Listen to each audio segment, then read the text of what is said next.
ನೋಡುವಾಗ ಸೊ 10ನೇ ಅಧ್ಯಾಯದಲ್ಲಿ ಸಂಪೂರ್ಣವಾಗಿ ಒಬ್ಬ ವಿಶ್ವಾಸಿಗಳಾಗಿರ್ಬೋದು ಮತ್ತೆ ಸುವಾರ್ತೆಯನ್ನ ಸಾರುವಂತವ್ರು ಯೇಸುವನ್ನ ಹಿಂಬಾಲಿಸಿ ತಮ್ಮನ್ನ ದೇವರಿಗೆ ಒಪ್ಪಿಸಿಕೊಟ್ಟು ದೇವರಿಗೋಸ್ಕರವೇ ಸುವಾರ್ತೆಯನ್ನ ಸಾರುವಂತವ್ರು ಯಾವ ರೀತಿ ಇರಬೇಕು, ಸೊ ಎಂತ ಸಂದರ್ಭಗಳ ಅವರ ಜೀವಿತದಲ್ಲಿ ಬರುತ್ತದೆ ಎಂಬುದಾಗಿ ದೇವರು ಎಲ್ಲವನ್ನ ತಿಳಿಸಿಕೊಳ್ಳುವುದಾಗಿತ್ತು. ಆದರೆ ಅದೆಲ್ಲ ಹೇಳಿದ ನಂತರ 11ನೇ ಅಧ್ಯಾಯಕ್ಕೆ ಬಂದ ನಂತರ ಯೇಸು ಕ್ರಿಸ್ತನು ತನ್ನ ಶಿಷ್ಯರಿಗೆಲ್ಲ ಹೇಳಿ ತಿಳಿಸಿ ಅವರನ್ನ ಕಳಿಸಿಕೊಟ್ಟು ಮತ್ತೆ ಸುಮ್ಮನೆ ಕೂತುಕೊಳ್ಳಲಿಲ್ಲ. ಅವರು ಮಾಡ್ತಾರೆ ಬಿಡು ಎಂಬುದಾಗಿ ಯೇಸು ಸ್ವಾಮಿ ಸುಮ್ಮನೆ ಇರಲಿಲ್ಲ. ಆತನು ಸಹ ಅನೇಕ ಊರುಗಳಿಗೆ ಹಳ್ಳಿಗಳಿಗೆ ಹೋಗಿ ಆತನು ಮತ್ತೆ ಸುವಾರ್ತೆಯನ್ನ ಸಾರ್ಲಿಕ್ಕೆ ಪ್ರಾರಂಭಿಸಿದ್ರು ಎಂಬುದಾಗಿ ನಾವು ನೋಡ್ತೇವೆ. ಅದಾದ ನಂತರ ಇವೆಲ್ಲ ಸಂಪೂರ್ಣವಾಗಿ ಮುಗೀತು. ಯೇಸು ಕ್ರಿಸ್ತನ ಶಿಷ್ಯರಿಗೆ ಅಧಿಕಾರ ಕೊಟ್ಟಾಯ್ತು, ಯಾವ ರೀತಿ ನಡ್ಕೊಳ್ಬೇಕು, ಅಪ್ಪಣೆಗಳನ್ನ ಕೊಟ್ಟಾಯ್ತು. ನಾನು ಧೈರ್ಯವಾಗಿ ಇರಿ, ನಾನ್ ನಿಮ್ ಜೊತೆ ಇದ್ದೀನಿ ಎಂಬುದಾಗಿ ಹೇಳಿ ಧೈರ್ಯದಾಯಕವಾಗಿ ಅವರನ್ನು ನಡೆಸಿದ್ದು ಆಯ್ತು. ಎಲ್ಲವೂ ಆದ ಮೇಲೆ ಸೊ ಇಲ್ಲೊಂದು ಕಾರ್ಯವನ್ನ ನಡೀತಾ ಇದೆ. 2ನೇ ವಚನವನ್ನ ನೋಡುವಾಗ ಮತ್ತೆ ನಾವು ಸ್ನಾನಿಕನಾದ ಯೋಹಾನನ ಬಗ್ಗೆ ನಾವು ತಿಳಿದುಕೊಳ್ತೇವೆ ಪ್ರಿಯರೇ. ಸೊ ಸ್ನಾನಿಕನಾದ ಯೋಹಾನನು ಆ ಒಂದು ಸಮಯದಲ್ಲಿ ಸೆರೆಮನೆಯಲ್ಲಿ ಇರುವಂತದನ್ನ ನಾವು ನೋಡ್ತೇವೆ. 2ನೇ ವಚನ ನಾವು ಓದ್ಕೊಳ್ಳೋಣ.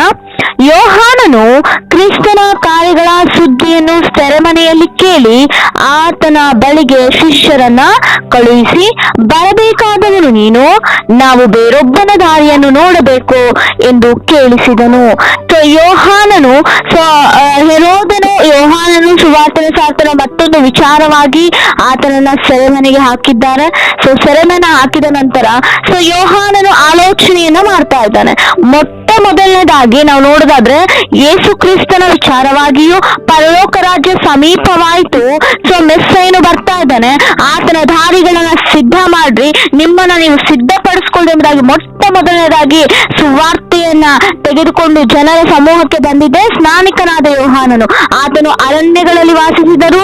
ಸೊ ಅದನ್ನು ಮನುಷ್ಯನ ರೀತಿಯಲ್ಲಿ ಸೊ ಅನುಕೂಲವಾಗಿ ವಾಸಿಸದಿದ್ದರೂ ಅನಾನುಕೂಲವಾಗಿದ್ದರೂ ಸಹ ಅರಣ್ಯಗಳಲ್ಲಿ ವಾಸಿಸುತ್ತಾ ಅರಣ್ಯಗಳಲ್ಲಿರುವಂತದನ್ನ ಸಿಕ್ಕಿದ್ದನ್ನ ಸೇವಿಸುತ್ತಾ ಆತನು ಜೀವನ ಮಾಡ್ತಾ ಇದ್ದ. ತದನಂತರ ಸೊ ಆತನು ದೊಡ್ಡವನಾಗ್ತಾ ಬೆಳಿತಾ ಯೇಸುವಿನ ಪರಲೋಕ ರಾಜ್ಯ ಸಮೀಪ ಆಗ್ತಿದೆ, ಮೆಸ್ಸಯ್ಯನು ಬರ್ಲಿಕ್ಕಿದ್ದಾನೆ, ಆತನ ದಾರಿಯನ್ನು ಸಿದ್ಧ ಮಾಡ್ರಿ, ನಿಮ್ಮನ್ನ ನೀವು ಸಿದ್ಧಪಡಿಸ್ಕೊಳ್ರಿ ಎಂಬ ಸುವಾರ್ತೆಯನ್ನ ಸಾರುತ್ತಾ ಅನೇಕರನ್ನ ಸೊ ಆತನ ಆಕರ್ಷಣೆಯಾಗಿ ಸೆಳೆದುಕೊಳ್ಳುತ್ತಾ ತಮ್ಮ ಪಾಪಗಳನ್ನ ಹೇಳಿ ನಿಮ್ಮ ಪಾಪಗಳನ್ನ ಒಪ್ಪಿಕೊಂಡು ದೀಕ್ಷಾಸ್ನಾನ ಮಾಡಿಸ್ಕೊಳ್ರಿ ಎಂಬುದಾಗಿ ಹೇಳ್ತಾ ಅನೇಕರಿಗೆ ದೀಕ್ಷಾಸ್ನಾನ ಕೊಡುವಂತ ಒಬ್ಬ ಪ್ರವಾದಿಯಾಗಿ ಆಗಿರ್ಬೋದು, ಒಬ್ಬ ಸುವಾರ್ತಿಕನಾಗಿ ಆಗಿರ್ಬೋದು, ಆತನನ್ನ ದೇವರು ನಡೆಸುದು ಪ್ರಿಯರೇ.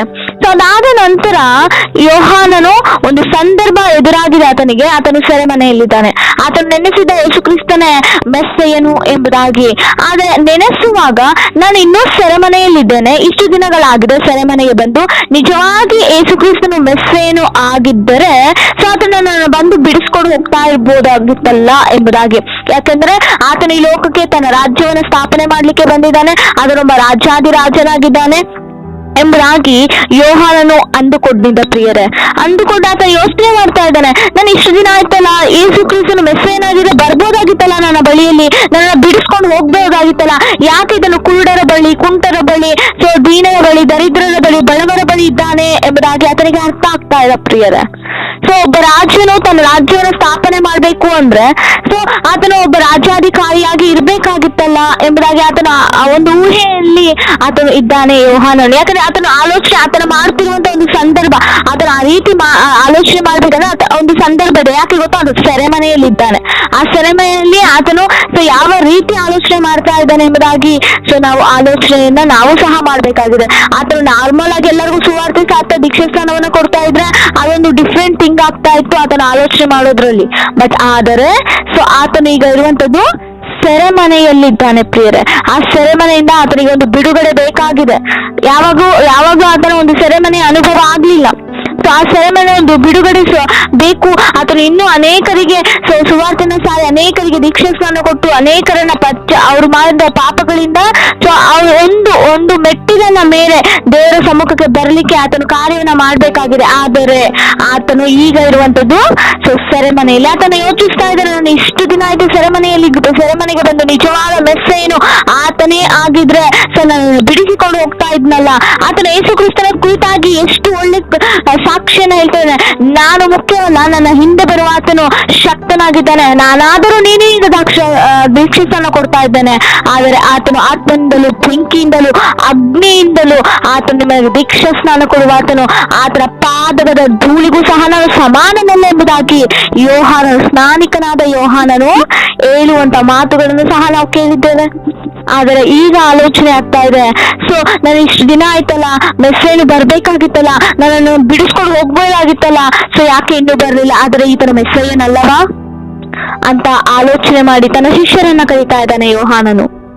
ತನ್ನ ಶಿಷ್ಯರನ್ನ ಕರೆದು, ಸೊ ನೀವು ಹೋಗಿ ಯೇಸು ಕ್ರಿಸ್ತನ ಬಳಿಗೆ ಹೋಗಿ, ಸೊ ಆತನು ಮಾಡ್ತಿರುವ ಕಾರ್ಯ ಏನು, ಯಾಕೆ ಆತನು ಕುರುಡರ ಬಳಿ, ಕುಂಟರ ಬಳಿ, ಸೊ ದೀನರ ದರಿದ್ರರ ಬಳಿ ತಿರುಗಾಡ್ತಾ ಇದ್ದಾನೆ? ಆತನ ರಾಜ್ಯ ಸ್ಥಾಪನೆ ಮಾಡ್ಬೇಕಲ್ಲ, ಆ ರಾಜ್ಯ ಸ್ಥಾಪನೆಗೋಸ್ಕರವೇ ಅಲ್ವಾ ಆತನ ಈ ಲೋಕಕ್ಕೆ ಬಂದಿದ್ದು. ಇಲ್ಲಂದ್ರೆ ನಾವೇ ಏನಾದ್ರೂ ಮಿಸ್ ಮಾಡ್ಕೊಂಡಿದ್ದೇವ? ಈತನಲ್ಲವಾ ಮೆಸ್ಸಯ್ಯ, ಇನ್ನೊಬ್ಬರಿಗೋಸ್ಕರ ನಾವು ಕಾಯ್ಬೇಕಾಗಿದೆ ಮೆಸ್ಸಯ್ಯನಿಗೋಸ್ಕರ ಎಂಬುದಾಗಿ ಕೇಳ್ಕೊಂಡು ಬನ್ನಿ ಎಂಬುದಾಗಿ ಸೊ ಆತನು ತನ್ನ ಶಿಷ್ಯರನ್ನ ಕಳಿಸಿಕೊಡ್ತಾ ಇದ್ದಾರೆ ಯೇಸು ಕ್ರಿಸ್ತನ ಬಳಿಗೆ ಪ್ರಿಯರೇ.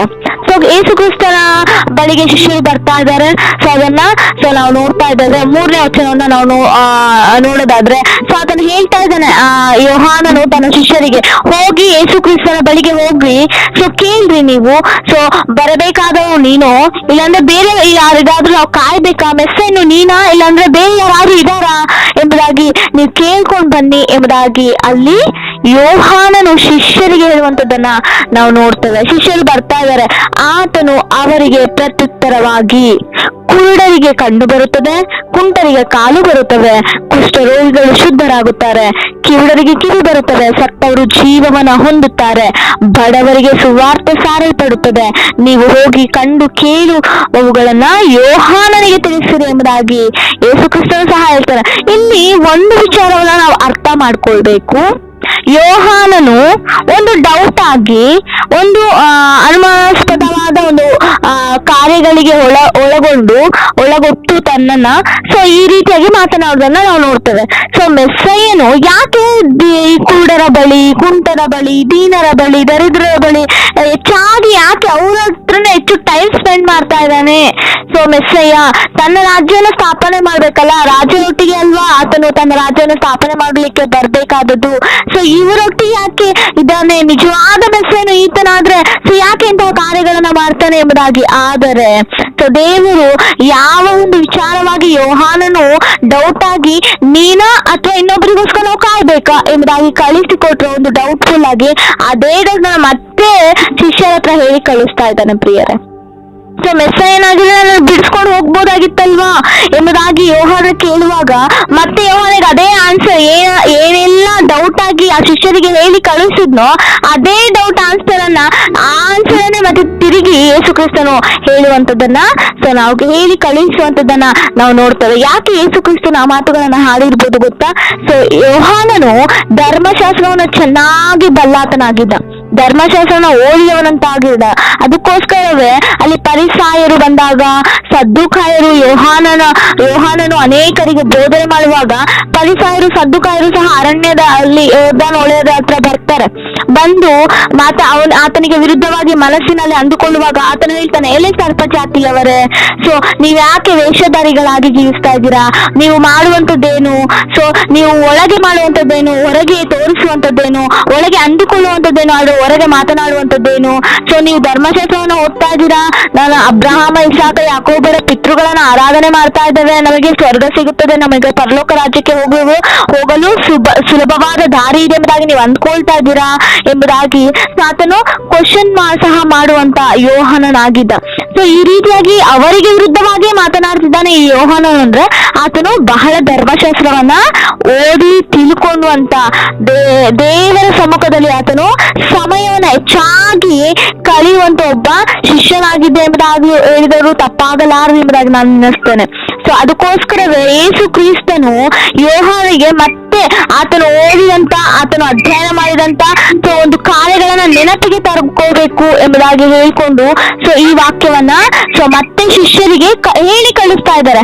ಹೌದು, ನಾನು ಕುರುಡರ ಬಳಿಯೇ ಇರ್ತೇನೆ, ಹೌದು ನಾನು ಕುಂಟರ ಬಳಿಯಲ್ಲೇ ಇರ್ತೇನೆ, ಕುರುಡರಿಗೆ ಕಣ್ಣು ಬರುತ್ತದೆ, ಕುಂಟರಿಗೆ ಕಾಲು ಬರುತ್ತದೆ, ದೆವ್ವ ಹಿಡಿದಂತವ್ರು ಬಿಡುಗಡೆ ಹೊಂದ್ಕೊಳ್ತಾರೆ, ಸೊ ಮಾತನಾಡದಂತವ್ರು ಮಾತನಾಡ್ತಾರೆ. ಈ ರೀತಿಯಾಗಿ ನಾನು ಇವರ ಜೊತೆನೆ ಇದ್ದು ನನ್ನ ಕಾರ್ಯವನ್ನ ಮಾಡ್ಬೇಕಾಗಿದೆ ಎಂಬುದಾಗಿ ಸೊ ತದನಂತರ ಶಿಷ್ಯರು ಹೋಗ್ತಾರೆ, ಯೋಹಾನ ಬಳಿಗೆ ಹೋಗಿ ಎಲ್ಲವನ್ನ ತಿಳಿಸ್ತಾ ಇದ್ದಾರೆ ಪ್ರಿಯರೇ. ತಿಳಿಸಿದ ನಂತರ ಯೋಹಾನ ಆಲೋಚನೆ ಮಾಡ್ತಾ ಇದ್ದಾನೆ, ಸೊ ಯಾಕೆ ಮತ್ತೆ ದೇವರು ನಾನೊಂದು ಡೌಟ್ಫುಲ್ ಆಗಿ ಕಳಿಸಿದ್ದೆ, ಈತನು ಇವರ ಸಂಗಡ ಇರೋದ್ರಿಂದ ಈತನೇನ ನಿಜವಾದ ಮೆಸ್ಸೇಜ್ ಐತ, ಬೇರೆ ಯಾರಾದ್ರೂ ಇದಾರ, ನಾನು ಬೇರೆಗೋಸ್ಕರ ಕಾಯ್ಬೇಕಾ, ನನ್ನ ಬಿಡುಗಡೆ ಯಾವಾಗ ಆಗುತ್ತೆ, ಬೇರೆ ಯಾರಾದ್ರೂ ಬಂದು ನನ್ನ ಬಿಡಿಸ್ಕೊಂಡು ಹೋಗ್ತಾರ ಎಂಬುದಾಗಿ ಹೇಳಿ ಕಳಿಸ್ಲಿಕ್ಕೆ ನಾನು ಕಳಿಸಿದೆ ನನ್ನ ಶಿಷ್ಯನಾದ್ರೆ. ದೇವರು ಮತ್ತೆ ನನಗೆ ಅದೇ ಅದೇ ಡೌಟ್ ಆಗಿರುವಂತ ಆನ್ಸರ್ನೇ ನನಗೆ ಕಳುಹಿಸಿ ಕೊಟ್ಟಿದ್ದಾರಲ್ಲ, ಏನಿದೆ ಎಂಬುದಾಗಿ ಆಲೋಚನೆ ಮಾಡುವಾಗ ಆತನು ನೆನೆಸ್ಕೊಳ್ಬಹುದಾಗಿತ್ತು.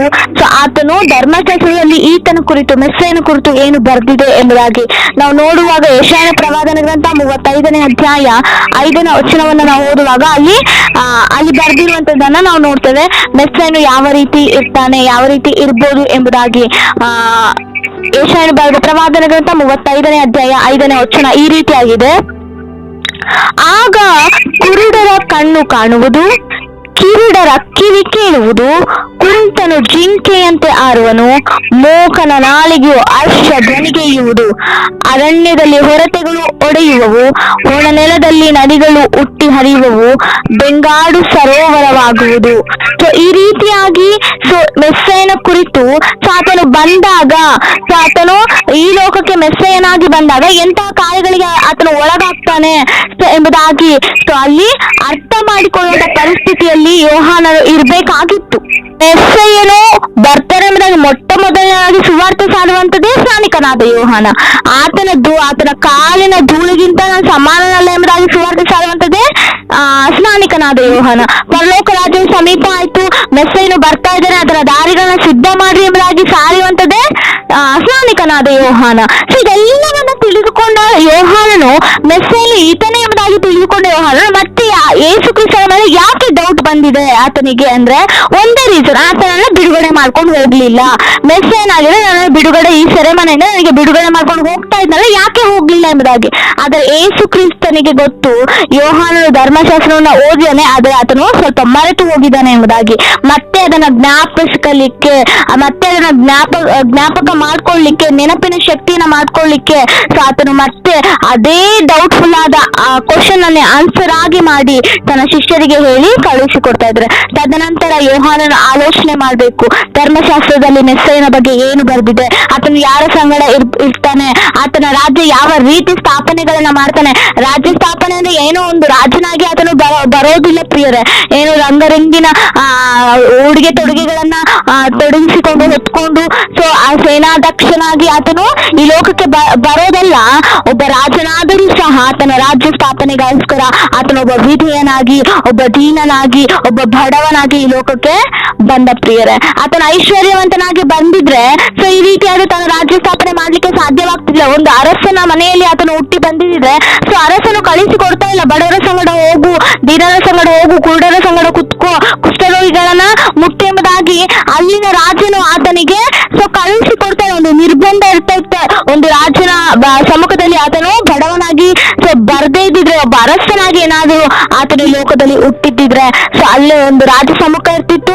ಸೊ ಆ ರಾಜ ಸಮ್ಮುಖರು ಯೇಸು ಕ್ರಿಸ್ತನ ಹೊರಗೆ ಹೋಗ್ಲಿಕ್ಕೆ ಬಿಡ್ತಾ ಇರ್ಲಿಲ್ವೇನೋ. ಸೊ ಅದು ಆತಂಕವಾಗ್ತಾ ಇತ್ತು ತನ್ನ ರಾಜ್ಯ ಸ್ಥಾಪನೆಗೋಸ್ಕರ. ಅದಕ್ಕೋಸ್ಕರವೇ ದೇವರು ನಮ್ಮನ್ನ ಐಶ್ವರ್ಯವಂತನಾಗಿ ಮಾಡಲು ಆತನು ಈ ಲೋಕಕ್ಕೆ ಬಡವನಾಗಿ ಬಂದಿದ್ದಾನೆ. ಅದನ್ನು ಕುರುಡರ ಸಂಗಡ ಇರುವಂತನಾಗಿದ್ದಾನೆ, ಕುಂಟನ ಸಂಗಡ ಸಹ ಇರ್ತಾನೆ, ಕುಷ್ಠರೋಗಿಗಳಿಗೆ ವಾಸಿ ಮಾಡಿದ್ದಾನೆ.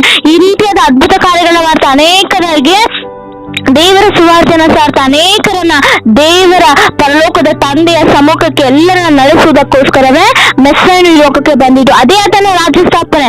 ಆ ಒಂದು ವಿಧಾನದಿಂದಲೇ ಆತನು ತನ್ನ ರಾಜ್ಯ ಸ್ಥಾಪನೆಯನ್ನು ಮಾಡ್ಕೊಳ್ತಾರೆ ಎಂಬುದಾಗಿ ಸೊ ಅರಿವಿಕೆ ಬರ್ಬೇಕು ಯೋಹಾನನಿಗೆ ಎಂಬುದಾಗಿ ಈ ರೀತಿಯಾಗಿ ಮತ್ತೆ ಶಿಷ್ಯರಿಗೆ ಹೇಳಿ ಕಳುಹಿಸಿ ಕೊಡ್ತಾ ಇದ್ದಾನೆ ಪ್ರಿಯರೇ. ಕಳುಹಿಸಿ ಕೊಟ್ಟ ನಂತರ ಶಿಷ್ಯರು ಹೇಳಿದ್ದಾರೆ ಸೊ ಈ ರೀತಿಯಾಗಿ ಮತ್ತೆ ಯೇಸು ಕ್ರಿಸ್ತ ನೀನ್ ಹೇಗೆ ಡೌಟ್ ಆಗಿ ಸೊ ನೀನ್ ಏನನ್ನ ಕೇಳಿ ಸೊ ಕಳುಹಿಸಿಕೊಟ್ಟು ಬಟ್ ಆತನು ಸಹ ಅದನ್ನೇ ಹೇಳ್ತಾ ಇದ್ದಾನೆ ಎಂಬುದಾಗಿ. ತದನಂತರ ವಚನಕ್ಕೆ ನಾವು ಬರುವಾಗ ನನ್ನ ವಿಷಯದಲ್ಲಿ ಸಂಶಯ ಪಡೆದವನೇ ಧನ್ಯನು ಎಂದು ಹೇಳಿದನು. ಯೋಹಾನನ ಕುರಿತು ಹೇಳುವಂತದ್ದಾಗಿದೆ. ಯೋಹಾನನನ್ನ ಗದ್ದರಿಸಿದ್ದಾರೆ ಎಂಬುದಾಗಿ ನಾನು ಹೇಳೋದಿಲ್ಲ ವಾಕ್ಯದಲ್ಲಿ. ಸೊ ಕೆಲವೊಂದು ಸಂದರ್ಭಗಳು ಆ ರೀತಿ ಬರುತ್ತೆ. ಆತನು ಸೆರೆಮನೆಯಲ್ಲಿ ಇದ್ದಾನೆ, ಆತನು ಸೆರೆಮನೆಯಲ್ಲಿ ಇರೋದ್ರಿಂದ ಆತನ ಆಲೋಚನೆಗಳು ಯಾವ ರೀತಿ ಇರ್ತಿದೆ, ಆತನ ಪರಿಸ್ಥಿತಿ ಏನಾಗಿದೆ ಎಂಬುದಾಗಿ ದೇವರಿಗೆ ಗೊತ್ತುಂಟು ಪ್ರಿಯರೇ. ಆತನು ಹೊರಗಿದ್ದು ಸುವಾರ್ತೆಯನ್ನು ಸಾರಬೇಕಾದ್ರೆ ಆತನ ಪರಿಸ್ಥಿತಿ ಬೇರೆ, ಆತನ ಸಂದರ್ಭಗಳು ಬೇರೆ. ಆದ್ರೆ ಈಗ ಆತನು ತಪ್ಪು ಮಾಡದಿದ್ದರೂ ಸಹ ಆತನನ್ನ ಸೆರೆಮನೆಗೆ ಹಾಕಿದ್ದಾರೆ. ಸೊ ಹೆರೋದ ರಾಜನು ಇನ್ನೇನು ಕೊಲ್ಬೇಕು ಎಂಬ ಪರಿಸ್ಥಿತಿಯಲ್ಲಿದ್ದಾನೆ. ಹೆರೋದನ ರಾಜನು ಸ್ನಾನಿಕನಾದ ಯೋಹಾನನನ್ನ. ಸೊ ಅದಕ್ಕೋಸ್ಕರ ಆತನು ಆ ರೀತಿಯಾಗಿ ಆಲೋಚನೆ ಮಾಡ್ಲಿಕ್ಕೆ ಒಂದು ದಾರಿ ಉಂಟಾಗಿದೆ ಪ್ರಿಯರೇ. ಕೆಲವೊಂದು ಸಂದರ್ಭದಲ್ಲಿ ನಾವು ಕ್ಲಿಷ್ಟ ಪರಿಸ್ಥಿತಿಗಳಲ್ಲಿ, ಕಷ್ಟಗಳಲ್ಲಿ, ಇಕ್ಕಟ್ಟಿನಲ್ಲಿ ಇರುವಾಗ ಸೊ ನಾವು ಸಹ ಅನೇಕ ಬಾರಿ ದೇವರನ್ನ ನಾವೊಂದು ಡೌಟ್ ಆಗಿ ನೋಡ್ತೇವೆ. ಅಯ್ಯೋ ನಿಜವಾಗ್ಲೂ ದೇವರನ್ನ ಪ್ರೀತಿಸ್ತಾ ಇದ್ದಾರಾ, ನಿಜವಾಗ್ಲೂ ದೇವರು ನನ್ನ ಸಂಗಡ ಇದ್ದಾರಾ ಹೇಳ್ತೇವೆ. ನಾವು ಸಹ ಅನೇಕ ನಮಗೆ ಸುಖ ಸಂತೋಷಗಳು ಉಂಟಾದಾಗ ನಾವು ಬಹಳವಾಗಿ ಹೇಳ್ಕೊಳ್ತೇವೆ, ಅಯ್ಯೋ ದೇವ್ರು ನನ್ನ ಸಂಗಡ ಇದ್ದಾರೆ, ನನ್ನ ಪ್ರೀತಿಸಿದ್ದಾರೆ, ನನಗೆ ಒಳ್ಳೇದನ್ನ ಮಾಡ್ತಾ ಇದ್ದಾರೆ, ನನಗೆ ಅದ್ಭುತಗಳನ್ನ ಮಾಡ್ತಿದ್ದಾರೆ, ನನ್ನ ಖುಷಿಯಾಗಿ ಇರ್ಲಿಕ್ಕೆ ನನಗೆ ಶಾಂತಿ, ಸಮಾಧಾನ, ನೆಮ್ಮದಿಯನ್ನು ಅನುಗ್ರಹಿಸ್ತಾ ಇದ್ದಾರೆ, ನಾನು ನಂಬ್ತಾ ಇದ್ದೇನೆ ದೇವರು ನನ್ನ ಬಳಿಯಲ್ಲಿದ್ದಾರೆ ಎಂಬುದಾಗಿ. ಅದೇ ರೀತಿಯಾಗಿ ಕಷ್ಟದ ಸಮಯ ಬಂದಾಗ ನಾವು ನಷ್ಟ ಹೋಗ್ತಾ ಇದ್ದೇವೆ, ನಮ್ಮ ಕೈಯಲ್ಲಿ ಏನು ಮಾಡ್ಲಿಕ್ಕೆ ಸಾಧ್ಯ ಆಗ್ತಾ ಇಲ್ಲ, ನಾವು ಅದರಿಂದ ಹೊರಗೆ ಬರ್ಲಿಕ್ಕೆ ಆಗ್ತಾನೆ ಇಲ್ಲ ಎಂಬುದಾಗಿ ಅಂತಹ ಪರಿಸ್ಥಿತಿ ನಮಗೆ ಏನಾದ್ರು ಬಂದ್ರೆ ಸೊ ನಾವು ಯಾವ ರೀತಿ ಆಲೋಚನೆಗಳನ್ನ ಮಾಡ್ತೀವಿ? ಯೋಹಾನನ ರೀತಿಯಲ್ಲಿ ಆಲೋಚನೆ ಮಾಡ್ತೇವಾ? ಸೊ ಮೆಸ್ಸೇನು ಈತನಾದ್ರೆ ನಾನು ಬಿಡಿಸ್ಕೊಂಡು ಹೋಗ್ತಾ ಇದ್ದೆ, ಅಯ್ಯೋ ದೇವ್ರು ನನ್ನ ಬಳಿಯಲ್ಲಿ ಇದ್ದಿದ್ರೆ, ಅಯ್ಯೋ ದೇವ್ರು ನನ್ನ ನಿಜವಾಗ್ಲೂ ಪ್ರೀತಿ ಮಾಡ್ತಾ ಇದ್ದಿದ್ರೆ, ನನ್ನ ಇದರಿಂದ ಬಿಡುಗಡೆ ಮಾಡ್ತಾ ಇದ್ರಲ್ಲ, ನನಗೆ ಈ ಆರೋಗ್ಯದಿಂದ ಮುಕ್ತಿ ಕೊಡ್ತಾ ಇದ್ರಲ್ಲ, ನನಗೆ ಈ ಕಷ್ಟದಿಂದ ನನಗೆ ಬಿಡುಗಡೆ ಕೊಡ್ತಾ ಇದ್ರಲ್ಲ, ದೇವರನ್ನ ಸಂತೈಸ್ತಾ ಇದ್ರಲ್ಲ, ಯಾಕೆ ಇನ್ನೂ ನಾನು ಈ ಕಷ್ಟದಲ್ಲಿ ಇದ್ದೇನೆ? ಸೊ ಯಾಕೆ ಇನ್ನೂ ನಾನು ಈ ಯೋಧನೆಯಲ್ಲಿ ಇದ್ದೇನೆ? ಯಾಕೆ ಇನ್ನೂ ನಾನು ಈ ವೇದನೆಯಲ್ಲೇ ಸಾಕ್ತಾ ಇದ್ದೇನೆ? ನನಗೆ ಇದರಿಂದ ಬಿಡುಗಡೆ ಇಲ್ವಾ ಎಂಬುದಾಗಿ ಅನೇಕ ಬಾರಿ ಆಲೋಚನೆಗಳು ಸಹ ಬರುವಂತದ್ದಾಗಿದೆ.